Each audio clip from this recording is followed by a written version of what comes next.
विघ्नहर्ता श्री गणेश, श्री गणेश, श्री गणेश।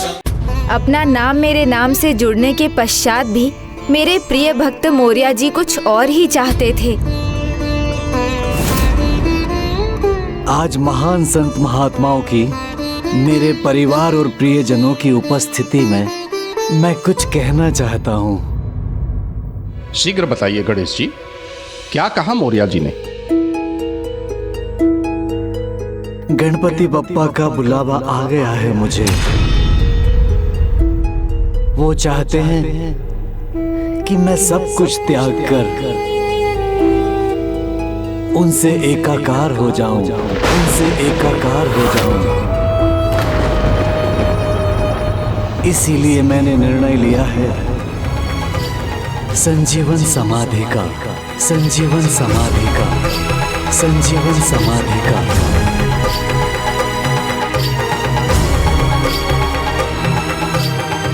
संजीवन समाधि प्रभु? हाँ, वो जीवित अवस्था में समाधिस्थ होकर मुझसे यानी अपने भगवान से एक हो जाना चाहते थे। फिर भक्त की इच्छा के विरुद्ध मैं कैसे जा सकता था?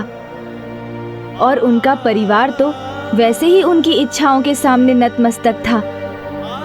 चिंचवाड़ में गणपति बप्पा पधार चुके हैं। मुझे प्रभु के दर्शन मिल गए। मेरे जीवन का उद्देश्य पूर्ण हो चुका है। अब मुझे प्रभु से एकाकार होकर अपनी भक्ति के चरम पर पहुंचना है। किंतु ये तन उसमें बाधा है।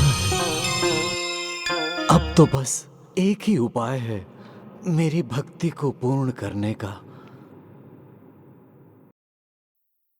गणपति बप्पा द्वारा मेरी आत्मा को स्वीकार करने का।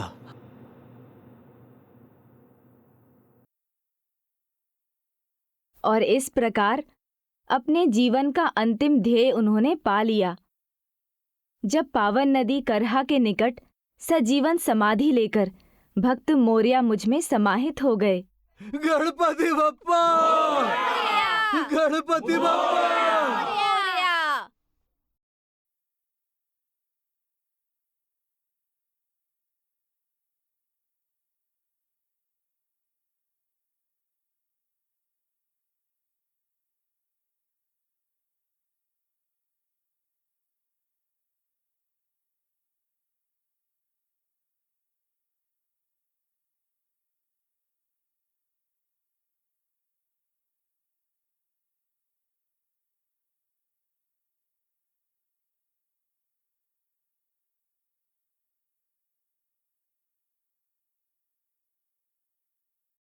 गणपति बप्पा,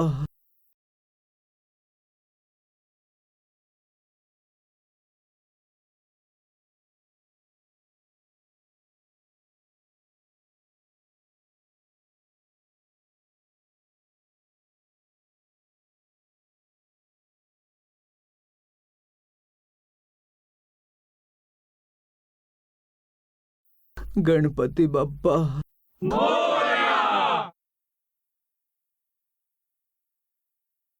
इस प्रकार आज भी सजीवन समाधि से भक्त मौर्य अन्य भक्तों का उद्धार करते हैं। भक्त मौर्य ने सदा अपना विश्वास अडिग रखा, अनेकों उपहास सहे, किंतु भक्ति का अनुपम उदाहरण प्रस्तुत किया।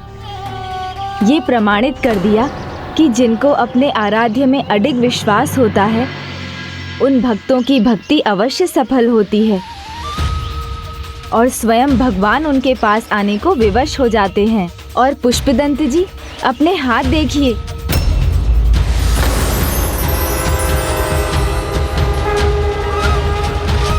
जिस प्रकार भक्ति और विश्वास के जागृत होने से आपके हाथ पूर्व समान हो गए हैं, उसी प्रकार भक्त कथाओं को सुनते रहने पर जैसे जैसे आपका प्रभु प्रेम और सुदृढ़ होगा, आप पूर्ण रूप से कुशल हो जाएंगे। स्वामी, अब तो आप मानते हैं ना कि ये परिस्थिति आपके लिए बदल सकती है? अब तो आप अपने वचन के अनुसार भक्तों की कथा सुनने यहाँ रुकेंगे ना?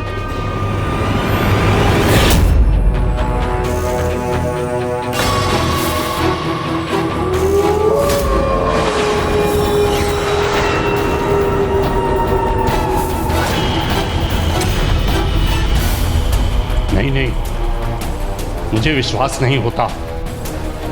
ये सत्य नहीं, कोई माया है। मुझे भ्रमित नहीं होना है। भ्रमित तो आप हो रहे हैं अपना वचन भंग करके। स्वामी तो प्रस्थान कर गए गणेश जी, अब हम क्या करेंगे? ये पिशाच योनि का सत्य है मौसी जया। इस योनि को जो भोगते हैं वो स्वयं अपने हाथों कुल्हाड़ी का वार अपने पांवों पर ही करते हैं, और यदि कोई उनकी सहायता करना चाहे, उन्हें उचित मार्ग दिखाए, तो वो उससे दूर भागते हैं। इसलिए सदा भटकते रहते हैं वो। तो क्या स्वामी भी सदा पिशाच योनि में ही रहेंगे? नहीं मौसी, आशा जीवित रखिए। भक्त मोरिया की कथा से प्रेरणा लीजिए। आशा और विश्वास से सब कुछ संभव है। हम मिलकर पुष्पदंत जी को पिशाच योनि से मुक्ति दिलाएंगे। आप अपने विश्वास पर अडिग रहिए जया मौसी। मैं विश्वास दिलाता हूँ, मैं उन्हें तब तक सभी भक्तों की कथाएं सुनाता रहूँगा जब तक कि वो पूर्ण रूप से प्रभावित नहीं होते। भक्ति की मर्यादा सीखकर स्वयं महान भक्त नहीं बन जाते। अब आप यहीं रुकिए, वो जहाँ भी गए हैं मैं वहाँ से उन्हें ढूंढ कर लाता हूँ।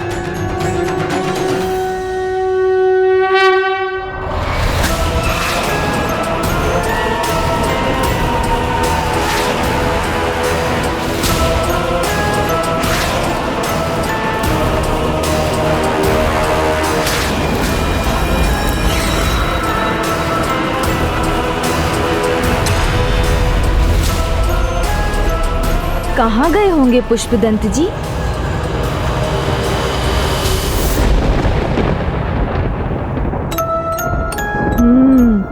उस दिशा में जाना चाहिए मुझे। गणेश जी इस बार ढूंढते रह जाएंगे किंतु पकड़ नहीं सकेंगे मुझे।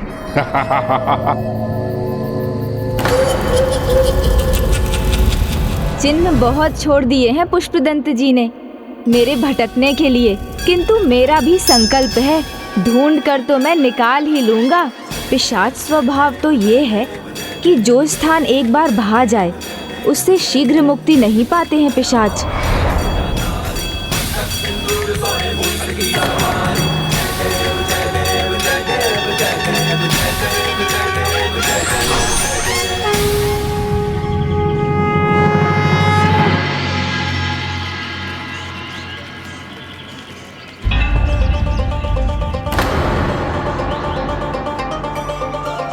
अवश्य पुष्पदंत जी यही हैं, इसी ग्राम में किसी दुर्बल पुरुष के तन में होंगे।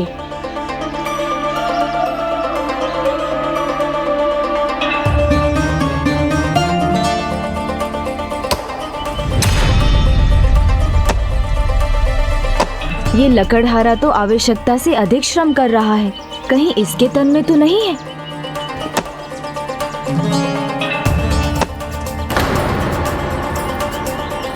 प्रणाम महाराज। नहीं, ये तो सामान्य ही है। कभी कभी जो दिखता है वो होता नहीं। ये अवश्य बलशाली है, मुझे कहीं और ढूंढना होगा।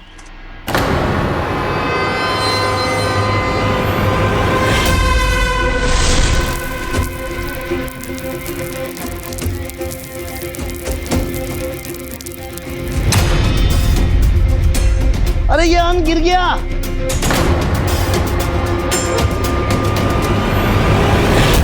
कोई बात नहीं स्वामी, मैं समेट देती हूँ।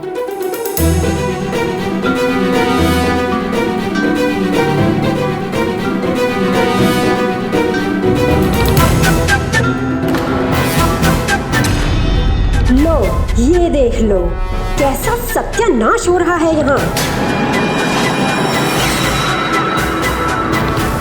अपना कार्य ध्यान से किया करो बहू।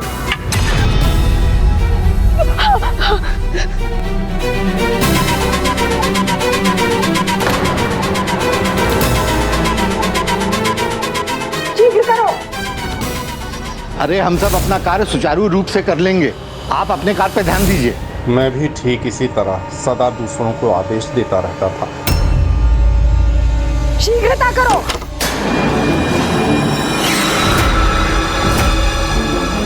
यह क्या हुआ? यह द्वार अपने आप कैसे बंद हो गया? द्वार खुला रहेगा तो टूट सकता है ना। मायका नहीं है तुम्हारा, वहां से द्वार नहीं लाइए तुम, ध्यान रखा करो। मुझे क्षमा कर दीजिए दीदी, मैं आपसे ध्यान रखूंगी। भाभी, क्या ये छोटी भाभी कैसा नींबू का काढ़ा बना दिया शीतल पे के स्थान पे। देखो ना माँ, इनसे एक भी कार्य ठीक से होता ही नहीं है। लेकिन आपने ही तो कहा था ना कि शक्कर कम डालनी है।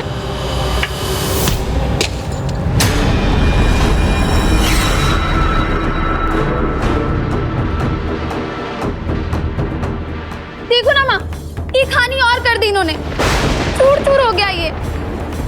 हाँ भाभी, ये मुझे मेरे ससुराल लेकर जाना था। जब तक 2-4 इसे पढ़े नहीं, ये कोई कार्य ठीक से नहीं कर पाती है। हम जानते हैं इसका उपचार क्या है।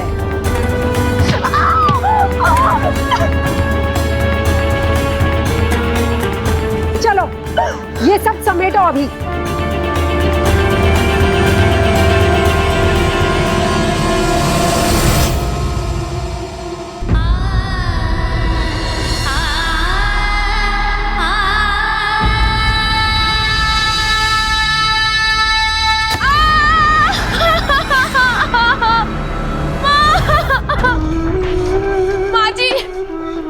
इसने छोड़ दिया था ताकि हमारे पाँव में गड़े।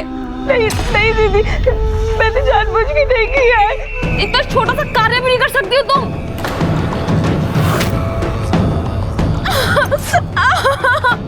माँ जी, अब मैं कैसे चलूं? इतना सारा कार्य है, अब ये कौन करेगा? ये करेगी। चलो उठो, ये सफाई करो, वस्त्र धो, पात्र धो और शीघ्रता से बाकी के कार्य संपन्न करो। उसके बाद ही तुम्हें भोजन मिलेगा, समझी?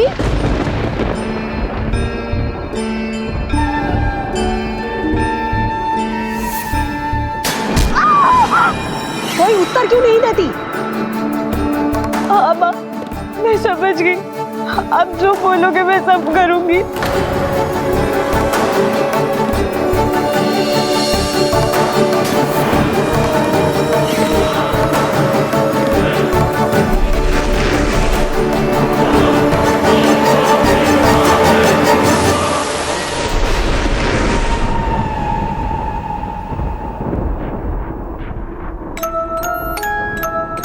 पीछे मुड़कर क्या देख रही हो?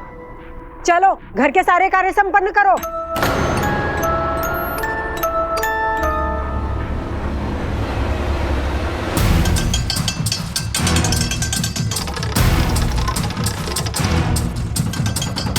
ये वस्त्र भी धोने हैं।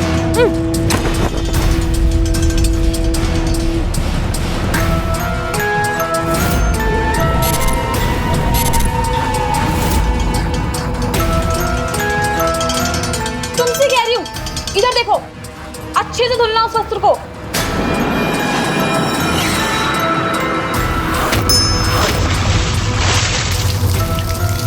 ये क्या भिगोया क्यों मुझे?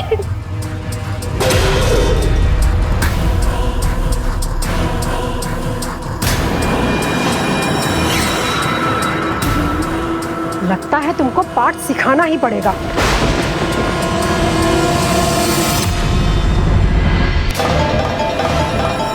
पाठ तो तुम सीखोगी वृद्धा।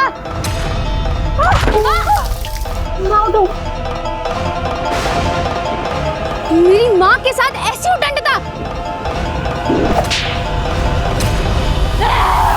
ये क्या कर रही हो तुम छोटी बहू? तुम्हें ये शोभा नहीं देता।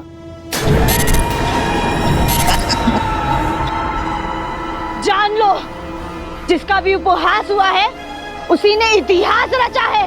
किसी कार्य में थोड़ी सी भूल चूक हो जाए तो मेरा परिहास करोगे, मुझे प्रताड़ित करते रहोगे।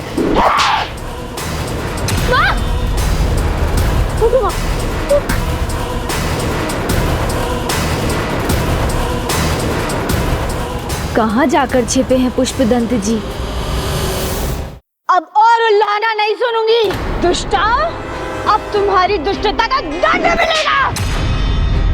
अब सताने का साहस है मुझे। तुम्हारा स्वभाव अचानक कैसे बदल गया छोटी भाभी? तुम तो बहुत शांत और सुशील थी। हाँ थी। जंगल में सीधे खड़े वृक्ष को काट दिया जाता है और टेढ़े मेढ़े वृक्ष शांत से खड़े रहते हैं।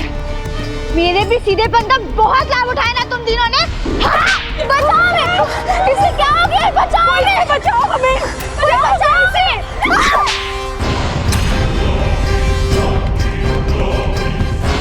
सासू माँ है ये तुम्हारी, इनके साथ दुर्व्यवहार करोगी तो नर्क में जाओगी।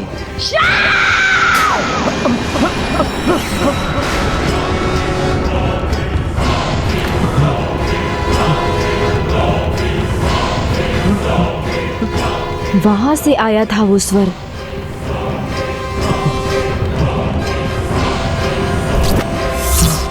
बहुत उपहास कर रहे थे मेरा ना, अब और नहीं।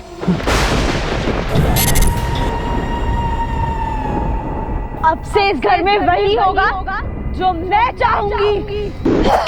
चलो सभी अपने कान पकड़ो और उठक बैठक शुरू करो।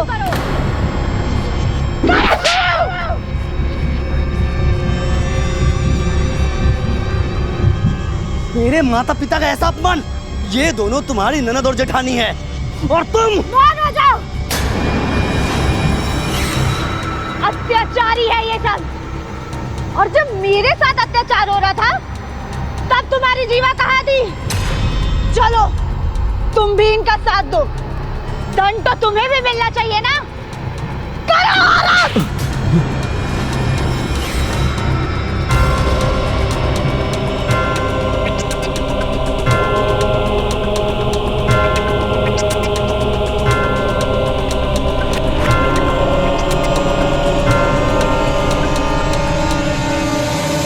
जैसी करनी वैसी भरनी। कन्या बहू हो या बेटी, अत्याचार तो अनुचित है ना। बस बहुत हो गया बहू, अब छोड़ दो। देखो लोग भी देख रहे हैं, कितना अपमान हो रहा है।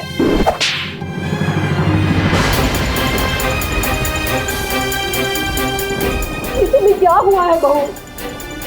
बताइए ना छोटी भाभी, इतना बड़ा बदलाव आप में कैसे आ गया? हाँ आश्चर्य, कुछ तो कहो कि हुआ क्या है? पिशाच का प्रवेश हुआ है इनके भीतर।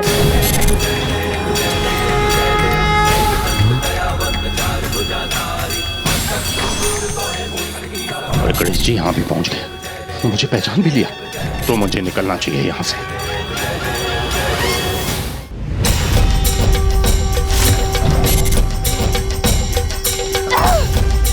ज्ञानी महाराज कृपा कीजिए, इसके शरीर से पिशाच को निकालिए। मेरा उपहास करते थे, ज्यादा प्रताड़ित करते थे मुझे। छोटी सी भूल पे इतना कुछ कहते थे, जैसे ये श्रेष्ठ हैं और मैं निम्न। क्षमा कर दो बेटी। भाभी, हमसे भूल हो गई है, अब आगे से ऐसा कभी नहीं होगा। सदैव सम्मान होगा तुम्हारा। इन सभी ने इस बालिका के साथ जो दुर्व्यवहार किया, उसका दंड दे रहा हूं इन्हें। दुर्बल को सबल बना रहा हूं, ताकि आने वाले किसी भी परिस्थिति में ये उचित उत्तर दे पाए इन सभी को। पुष्पदंत जी, आप ऐसा क्यों कर रहे हैं उसका कारण ज्ञात है मुझे, किंतु जो आपको प्रताड़ित करने का प्रयास करे उसे ऐसा करने देना ही आपकी भूल है। स्वयं में विश्वास रखना अनिवार्य है, फिर ऐसा कभी नहीं होगा। ना भूल होगी, ना दूसरों के कहने पर आप कोई दोषपूर्ण आचरण करेंगे।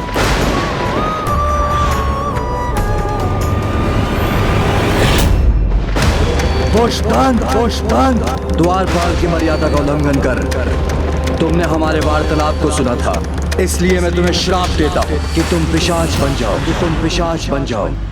दोष तो हुआ है मुझसे, बहुत बड़ा दोष।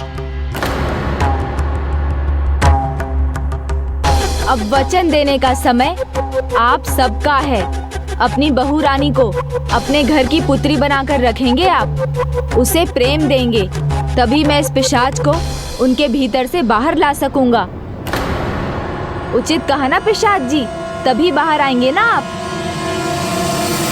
हाँ महाराज। हमें क्षमा कर दो छोटी बहू। आज के बाद सदा अच्छा व्यवहार करेंगे तुम्हारे साथ। हर हर महादेव।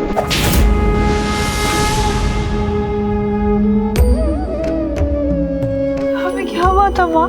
हमें क्षमा कर दो बहू रानी, बहू भी तो बेटी ही होती है। अब यहाँ ना तुम्हें कोई प्रताड़ित करेगा और ना तुम्हारे साथ कोई दुर्व्यवहार करेगा।